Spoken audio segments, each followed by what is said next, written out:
Hi guys, in this video I'll be recapping 90 Day Fiancé The Other Way, Season 7, Episode 11. If you enjoy recaps of reality shows like 90 Day Fiancé and Love is Blind, please like, comment, and subscribe, and check out my other videos and playlists. We'll start with a super short segment with Johny and Sumit. Sumit says it's the first actual day of business at the cafe. He says yesterday they were successful with the ceremony and serving samples of food to the locals, and they're hoping those people will come back. He tells everyone, let's try to make some money today. The mom tells Johny to handle the coffee station. In her confessional, Johny says they made no money because they gave food away for free, and says she's worried they'll be stuck with his parents forever. Someone walks up to Johny and asks for a cappuccino. I'm 99% sure production asked him to request this because something about it just seems staged. In her interview, Johny says her sister-in-law Sheree explained how to work the coffee machine, but she's still kind of lost. Johny's like, oh, I need to find the milk. Then she tells the customer she needs to grind the beans and isn't sure how to do that. She says she's new. The customer says okay, but he has to be somewhere. Then he points out the coffee machine isn't plugged in. The dad plugs it in and miraculously the beans start grinding. The customer then tells them to forget it since they took so long. Sumit tells Johny she needs to be faster. She's like, you know what I can do? I can go home. The dad says Sheree spent the entire day trying to explain the coffee machine to Johny and she still can't figure it out. Sumit tells his dad to give her some time to learn despite having just given Johny hell himself. That's where they leave off. I wanted to mention that in the previous episode, they never explained how they worked out the water issue. On the day they handed out food samples, all they had was a water jug, so are they just bringing water in like that every day? I wish they'd explain that better. Now we'll move on to Chloe and Johny for another short segment. Chloe and her mom are going to a restaurant to meet Johny after their day of car shopping. Johny arrives and the first thing Chloe says to him is she thought he was the waiter. Can this girl ever stop dissing him? Johny asks how their car search went. The mom tells him the price point was much higher than Johny had said. She explains how they'd have to buy a car off the internet to get something at the $3,000 to $4,000 price he suggested. Johny says at this point, maybe Chloe could bring her car over from Boston to Aruba. The mom explains how she told Chloe she's no longer going to finance her, so Chloe will need to figure this out for herself. In his confessional, Johny says Chloe's been taken care of her whole life, so maybe her mom cutting her off is a good thing, so she can learn to fend for herself and see if she really wants this relationship. The mom tells them they need a more solid plan. She says getting a worker's permit is a big deal. They're talking about how much it costs to get a work permit, and apparently it costs $600 to $800 every 3 months. What the? Chloe explains that Johny can sponsor her if they have a partnership. The mom says it sounds like there's a lot of obstacles. Chloe's getting upset and argues with her mom, saying she's so negative. She says, I never asked you to pay for it. The mom says enough of the drama, she flew all the way out here, and then they proceed to bicker on and on with no end in sight. It's really painful to watch, and I feel so bad for Johny.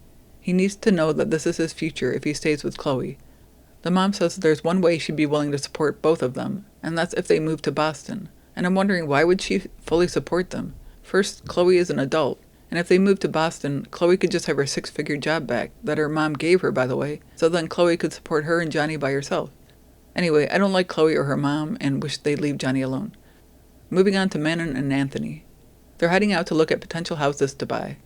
In her confessional, Manon says it's been tense at her parents' house since the argument with her sister. She says she and her sister made up, but the dynamic with her parents made her want to leave their house. She says she and Anthony made it clear from the start they'd only stay with their parents temporarily. She tells Anthony she's excited to look at a house they found online. He asks how much it is. She says it's at the top of their budget, but they'll still be okay. He says they don't have jobs yet, so how can they prove income? And he suggests they could rent for now. She yells, no! He says they could even buy an apartment. She's like, get me out of this car now. I will not live in an apartment. Anthony looks nervous, like she's really going to try jumping out of the car. I wonder if she's tried that in the past. I wouldn't be surprised. She starts crying and is like, I always end up doing what you want. That's not what I've witnessed from this couple at all. Anthony says if he's putting other options on the table, it's because there are other things to consider. But she says absolutely not to the idea of an apartment. In his interview, Anthony says he wants to be out of her parents' house as much as she does, but they need to consider options that are more reasonable. And if they need to stay at her parents' house a little longer, that's a sacrifice they should be willing to make. They arrive at the house and meet with the real estate agent. Manon's extremely effusive about how much he loves the place. In their confessional, Anthony says he thought they were supposed to play it cool. In a weird flex, she says she's the queen of networking, so she knows about things like this. They sit down with the agent to go over the price, which is now about $420K US. He asks if they've talked with the banks about it yet. She says not yet, but they have a great history with no loans or debt. She says Anthony can't work yet because he needs to learn French. but that she still has a social media and marketing agency, and still has funds from that. She says right now they have about $100K cash. Anthony asks if the real estate agent thinks they could get a loan based on those details. The agent says he thinks they could, since they have such a large down payment, but says work needs to be done on the roof to remove asbestos, which will cost about $40K, but that amount will be reduced from the overall price, so it'll now be a total of about $375K USD. In his confessional, Anthony says he can see the wheels turning in Manon's head, but he's wondering how this will work out, since there's asbestos, and this is the first house they're seeing, and he knows they can find something better. He hopes she can understand where he's coming from, but says it always ends up in a fight. On the drive back, Manon is super excited about the house. She's talking about how the real estate agent was confident they can make it happen. Anthony says they might find something else they like with a better roof. In her interview, she says the roof could be an issue, but now they know they can financially do this, they should look at more places. Anthony brings up the employment issue. Manon says true, but even if she starts a business, she won't have a lot of money right away, and maybe she can get a temporary job. He says now that they're living with her parents, her relationship with their son has been better, and they're starting to get the balance they need. She says they can't deny they aren't rich. He says he's just scared she'll go overboard since she gets so passionate about work, and she's already talking about starting her own business, and they talked about how he would take over supporting them.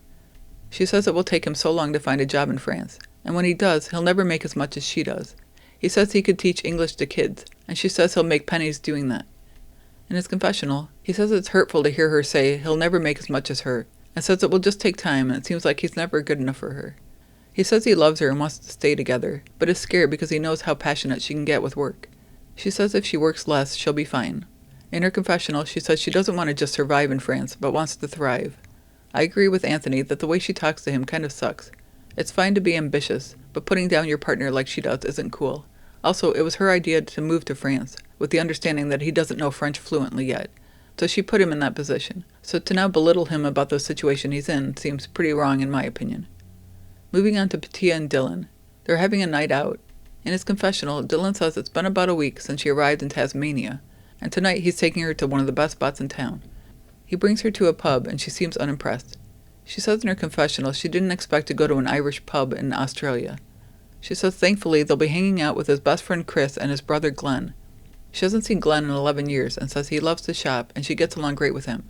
She says Chris was with Thunder Down Under, which I'm guessing is an Australian stripper organization. And yes, it's a great name. And she says he and Dylan were really close. Chris and Glenn arrive and they bring up Dylan's mom. And Glenn says what a sweetheart the mom is. In her confessional, Pattiya says she's had a long history of not getting along with Dylan's mom, but that's not something she wants to discuss in front of Glenn.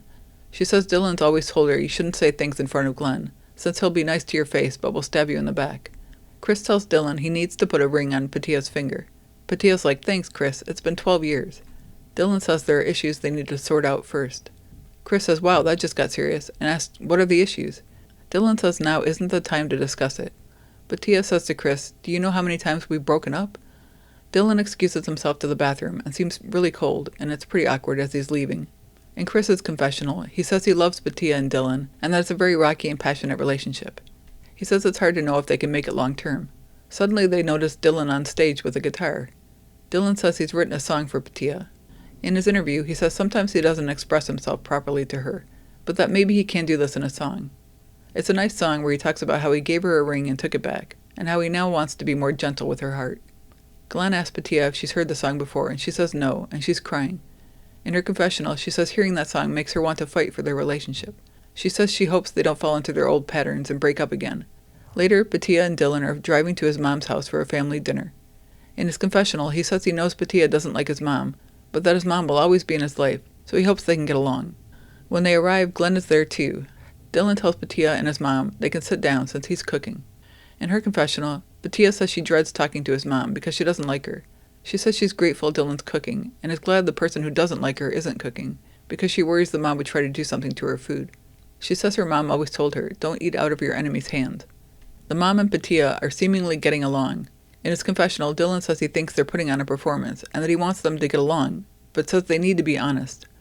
Later, they all sit down to eat. Dylan says the mom has something on her forehead. The mom says she hopes it's not kangaroo. Pattiya's like, oh no, is this kangaroo? Dylan says he didn't think she'd ever eat it unless he tricked her, which was nice of him. In her confessional, she says it tastes like steak, but she didn't want to eat it regardless. Dylan tells his mom and Pattiya it's good to see them in the same place. He says he knows Pattiya thought he and his mom were talking too much. I don't know why he would throw Pattiya in the lion's den like that. The mom asked Pattiya, "You didn't like that we were so close?"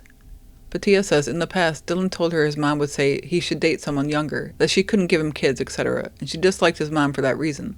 And that's where the resentment about her talking to Dylan came from. Glenn and the mom look pretty uncomfortable at this point. The mom says she never said that and doesn't care about grandkids. Dylan asks if maybe Pattiya just imagined this, which is rich since he later admits to the producers that he probably did say this. Pattiya says, "No, you said it. You were mad and said it several times." The mom's like, "Dylan, did you say that? I've never said that."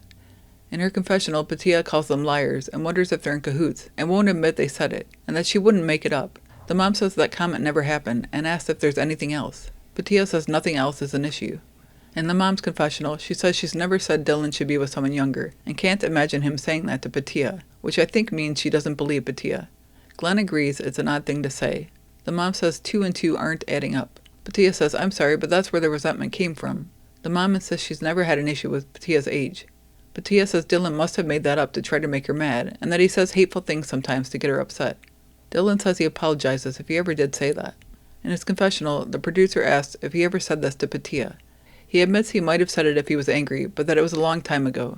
He says he wants to be able to talk to his mom.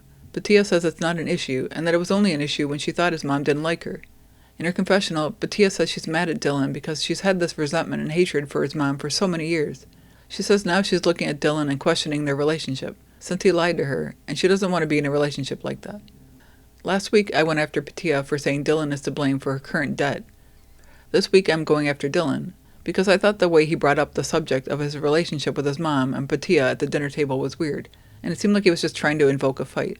He said in his interview that Pattiya and his mom seemed to be putting on a performance, and that he wanted them to be honest about the situation, so maybe he was trying to get this honesty out of them.